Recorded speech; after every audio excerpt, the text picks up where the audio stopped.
కొత్తపేట శ్రీ కన్యకా పరమేశ్వరి దేవాలయంలో international Vysya federation ఆధ్వర్యంలో నిర్వహించిన పూలతో లక్ష్మీ సహస్ర నామాలు సామూహిక శ్రీదేవి ఖడ్గమల స్తోత్ర పారాయణం మంత్రపుష్ప నీరాజనం కార్యక్రమంలో ముఖ్య అతిథిగా టీపీసీసీ ప్రచార కమిటీ రాష్ట్ర కో-కన్వీనర్ అంతర్జాతీయ ఆర్యవైశ్య ఫెడరేషన్ జాతీయ వర్కింగ్ ప్రెసిడెంట్ రాష్ట్ర అధ్యక్షుడు ఉప్పల శ్రీనివాస్ గుప్తా పాల్గొని మాట్లాడారు. కొత్తపేట శ్రీ కన్యకా పరమేశ్వరి దేవాలయంలో ఇంటర్నేషనల్ వైశ్య ఫెడరేషన్ ఆధ్వర్యంలో నిర్వహించిన పూలతో లక్ష్మీ సహస్రనామాలు సామూహిక శ్రీదేవి ఖడ్గమాల స్తోత్ర పారాయణం మంత్ర పుష్ప నీరాజనం కార్యక్రమంలో ముఖ్య అతిథిగా టీపీసీసీ ప్రచార కమిటీ రాష్ట్ర కో-కన్వీనర్ అంతర్జాతీయ ఆర్యవైశ్య ఫెడరేషన్ జాతీయ వర్కింగ్ ప్రెసిడెంట్ రాష్ట్ర అధ్యక్షుడు ఉప్పల శ్రీనివాస్ గుప్తా పాల్గొని మాట్లాడుతూ ఆ లక్ష్మీదేవి ఆశీస్సులతో అందరూ సంతోషంగా ఉండాలని ఆయన ఆకాంక్షించారు.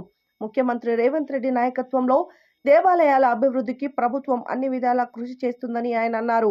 ఈ కార్యక్రమంలో మంజులా రాజ్, రామనారాయణ, పురుషోత్తం గుప్తా, నీలా శ్రీధర్, రమణయ్య, లోకేష్ గుప్తా, భువనగిరి శ్రీనివాస్, వడ్డేపల్లి అంజయ్య, స్వామి, రాజు తదితరులు పాల్గొన్నారు.